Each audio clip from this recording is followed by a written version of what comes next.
warahmatullahi wabarakatuh. Ketemu lagi di channel YouTube saya, Siti Nurjana. Di sini saya akan berbagi pengalaman ya tentang kemarin ikut perangkat desa. Di sana ada tes tulis, kemudian ada tes wawancara.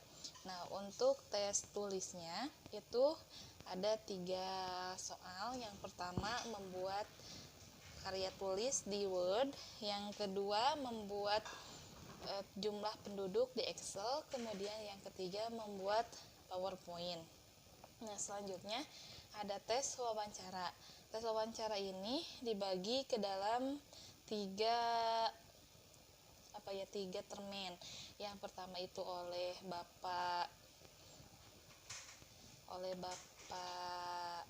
Bapak Camat, yang kedua oleh Bapak Sekretaris Kecamatan, yang ketiga oleh Bapak dari Kepolisian.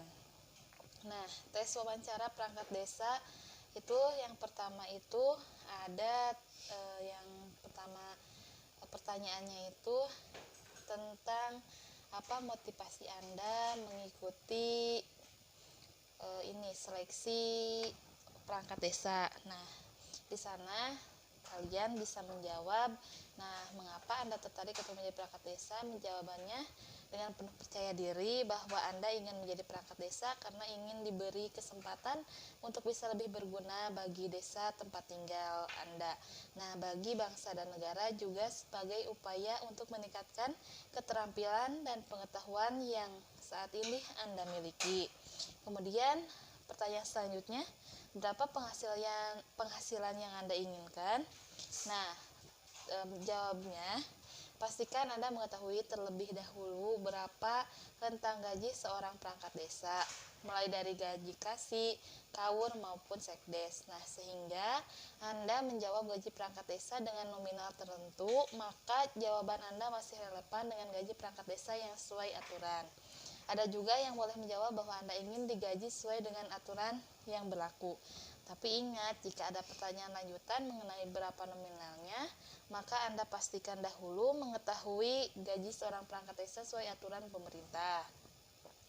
Yang pertanyaan selanjutnya, bila nanti Anda merasa penghasilan sebagai perangkat desa dirasa pas-pasan, apa yang Anda akan lakukan? Nah, untuk menjawab dengan tepat pertanyaan ini, Anda perlu ingat kembali konsep tentang sifat dasar manusia. Manusia memiliki kebutuhan yang tak terbatas. Berapapun manusia diberi rezeki berupa harta yang bergelimang, maka manusia tidak akan pernah puas sampai manusia tersebut meninggal dunia. Hanya bagi orang yang bersyukurlah yang lolos dari ujian berupa harta tersebut. Maka untuk menjawab pertanyaan tadi, saya menyarankan untuk Anda jelaskan kepada si pewawancara bahwa pertama Anda akan mensyukuri berapapun gaji yang Anda dapatkan sebagai perangkat desa. Yang kedua, Anda harus jelaskan juga usaha yang Anda lakukan selain menjadi perangkat desa bila Anda bekerja mencari nafkah yang di sektor yang lainnya. Nah, untuk pertanyaan yang berkaitan dengan ideologi kebangsaan, yang pertama, Anda pernah mendengar Pancasila? Jika iya, coba Anda jelaskan makna dari Pancasila sebagai dasar negara. Nah, jawablah dengan tegas bahwa Anda sering mendengar istilah Pancasila tersebut. Jelaskan pula bahwa makna Pancasila sebagai dasar negara mengandung arti bahwa Pancasila digunakan sebagai dasar atau fondasi untuk mengukur penyelenggaraan ketatanegaraan atau tata pemerintahan. Nah, menurut Anda, apa penting Pancasila sebagai ideologi suatu bangsa? Jawabannya dengan meyakinkan bahwa ideologi Pancasila sangat penting bagi suatu bangsa dan negara agar negara tersebut mampu berdiri kokoh dan tidak terombang-ambing oleh pengaruh ideologi lain dan mampu berdiri dalam kondisi persoalan-persoalan yang terjadi. Nah, coba jelaskan menurut pendapat Anda arti dari Pancasila sebagai pandangan hidup bangsa Indonesia. Untuk menjawab pertanyaan di atas dengan tepat dan benar, Anda perlu mengetahui arti Pancasila sebagai pandangan hidup bangsa Indonesia.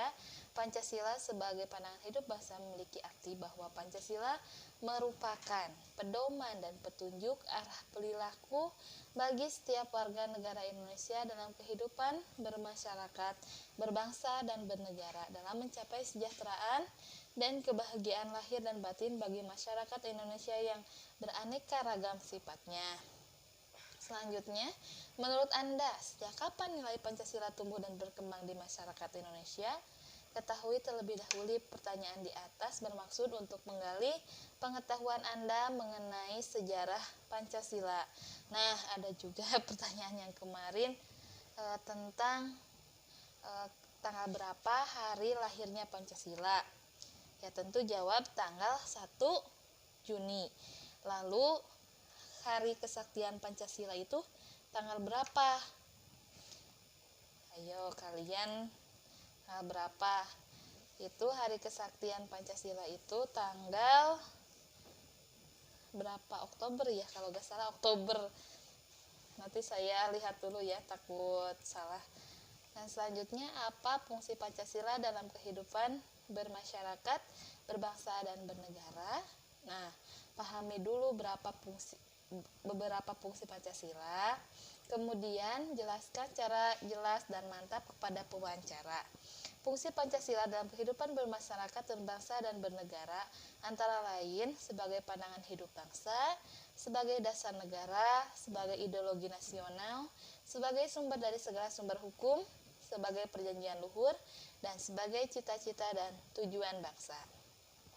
Kemudian di pos yang selanjutnya ada yang menanya tentang wawasan kebangsaan. Nah, pernah mendengar istilah wawasan kebangsaan? Coba Anda jelaskan maksud dari wawasan kebangsaan. Tips menjawabnya, sebelum menjawab pertanyaan ini, pahami terlebih dahulu tentang pengertian wawasan kebangsaan, yaitu cara pandang bangsa Indonesia mengenai diri dan lingkungannya yang mengutamakan kesatuan dan persatuan wilayah dalam penyelenggaraan kehidupan bermasyarakat, berbangsa, dan bernegara.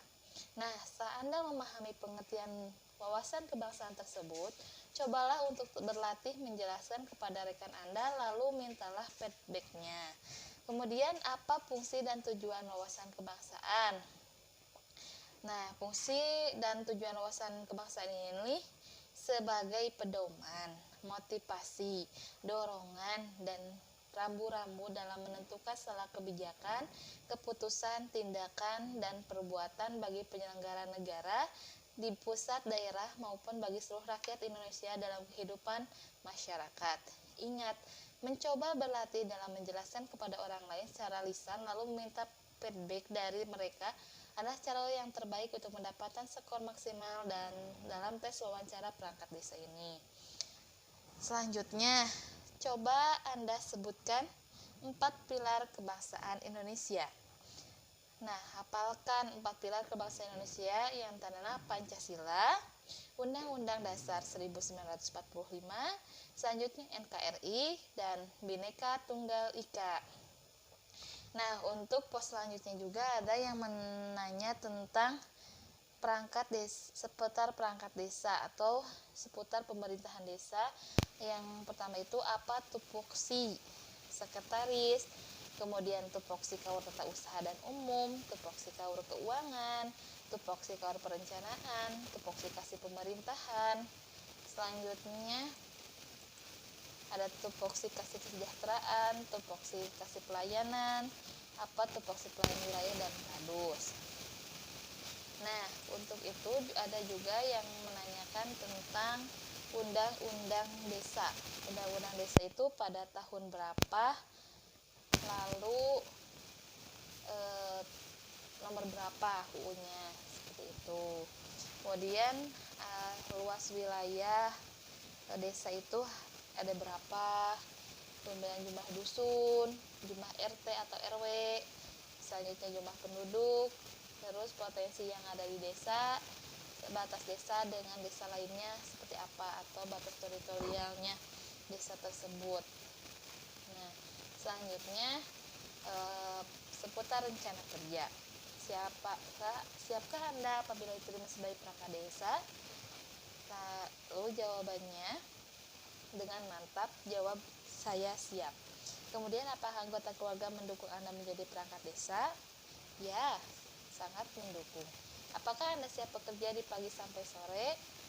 Jawabannya ya, dengan jawab raut muka yang penuh semangat. Ya. Selanjutnya, apakah Anda siap apabila diminta lembur sewaktu-waktu? Bilang ya. Oke. Nah, untuk tupoksi kepala desa dan tupoksi perangkat desa itu sudah diatur dalam undang-undang desa ya. Kalau tugas kepala desa ini untuk menyelenggarakan pemerintahan desa, melaksanakan pembangunan desa, pembinaan kemasyarakatan desa, dan pemberdayaan desa. Untuk melaksanakan tugasnya sebagai maksud dalam ayat 2, kepala desa memiliki fungsi-fungsi sebagai berikut. Nah, fungsi sebagai perangkat desa yang pertamanya menyelenggarakan pemerintahan desa, melaksanakan pembangunan, pembinaan kemasyarakatan, kemudian pemberdayaan masyarakat, menjaga hubungan kemitraan dengan lembaga masyarakat dan lembaga lainnya.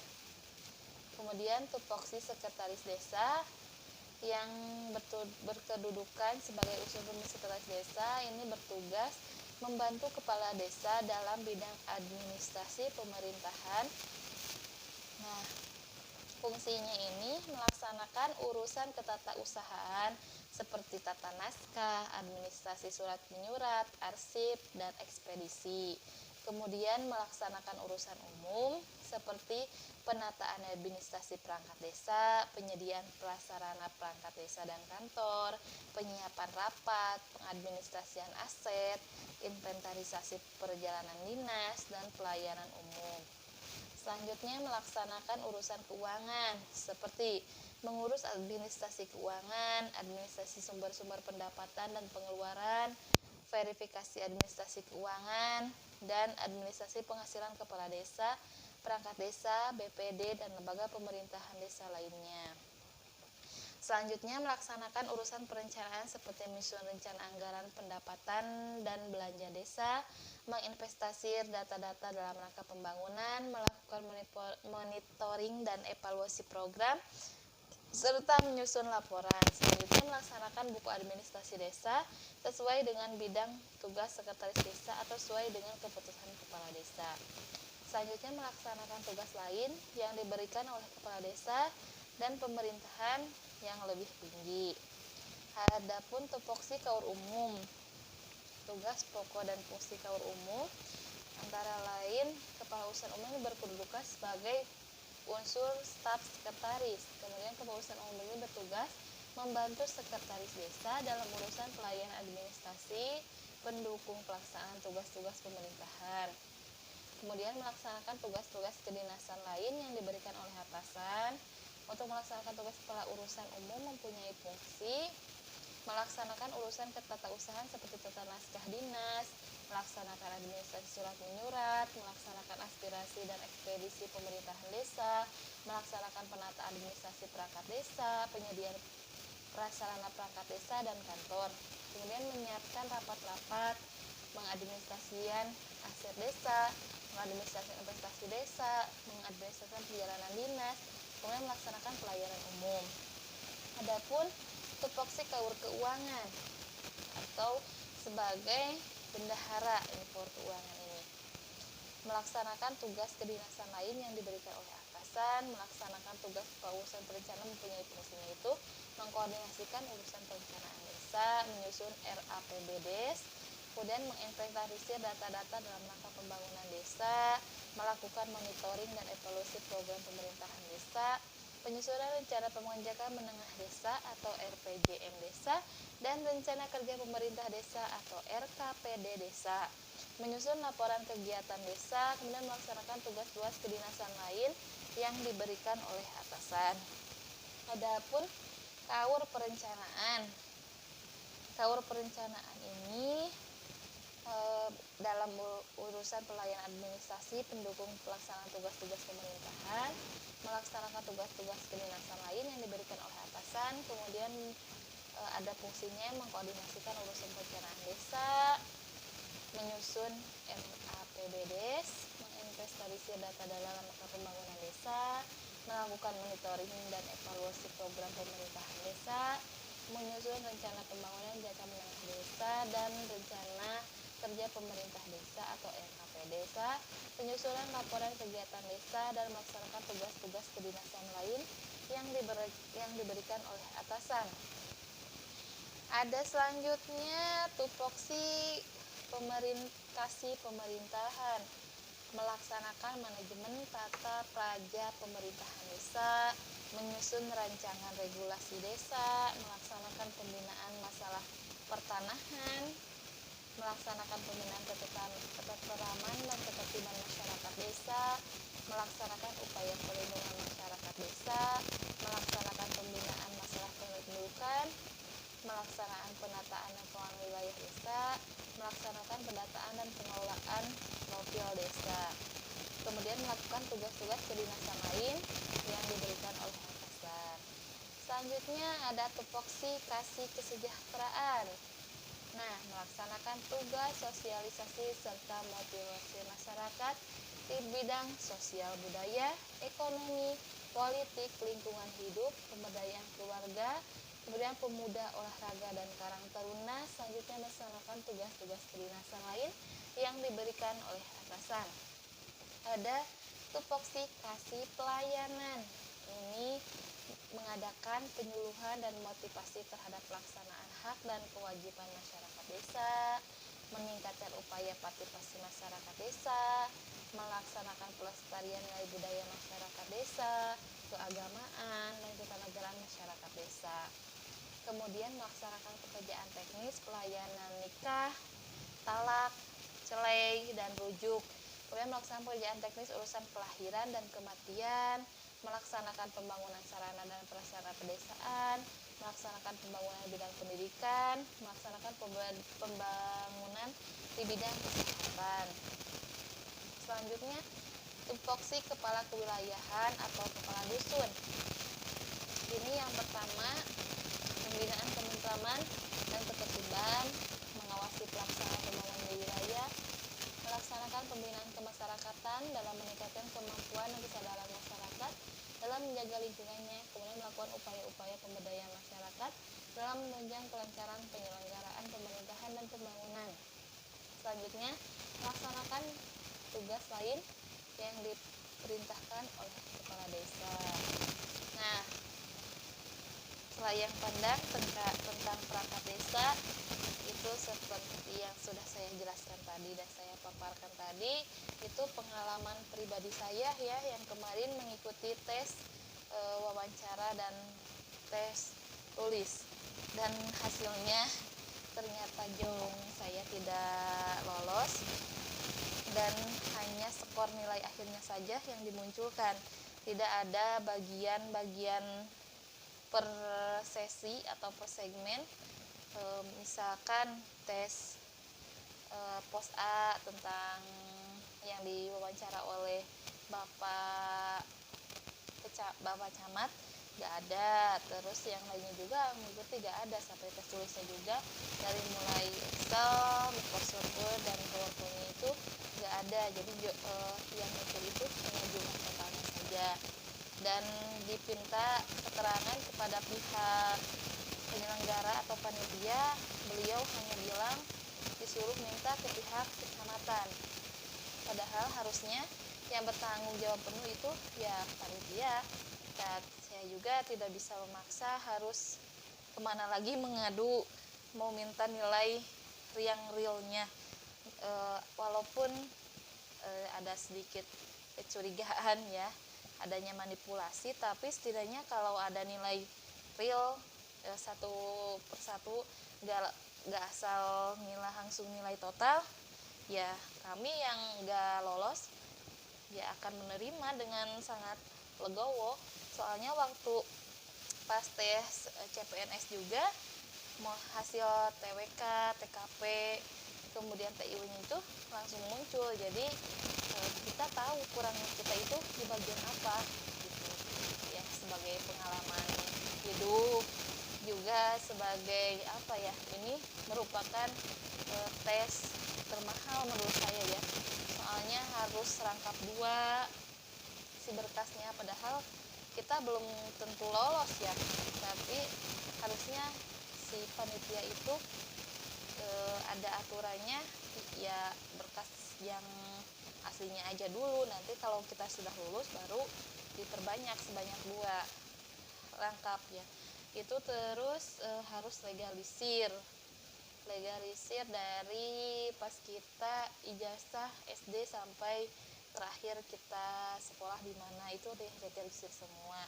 Selanjutnya ada materai yang sangat memberatkan semua peserta mungkin ya, kebanyakan itu materainya berapa ya, jumlahnya ada 8 atau 9 materai, dan harganya itu Rp10.000 kalau di kantor pos. Kalau di fotokopian gitu harganya Rp12.000. Jadi bisa dikalikan saja, habis materainya aja hampir Rp100.000 lebih. Belum apanya ya, foto harus 12 lembar. Kemudian kemarin bikin SKCK, kemudian bikin surat sehat. Nah, seperti itu suka dukanya kemarin ikut tes perangkat desa. Semoga perangkat desa yang sekarang bisa amanah dan bisa memajukan desa kita tercinta yang ke arah yang lebih baik lagi ya. Terima kasih untuk semuanya. Terima kasih juga untuk seluruh jajaran panitia. Walaupun saya masih ada kritik yang kurangnya itu, kenapa kami nggak dibimbing, atau ketika kami minta nilainya itu nggak langsung ditanggapin gitu, malah kayak yang harus ke sana, harus ke pihak kecamatan minta.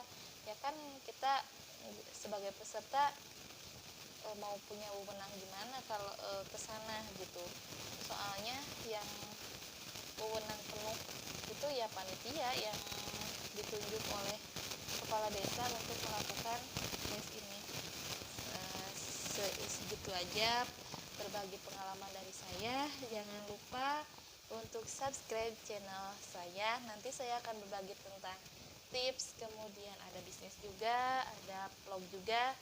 Ikuti terus ya di YouTube saya, Siti Nurjana. Assalamualaikum warahmatullahi wabarakatuh.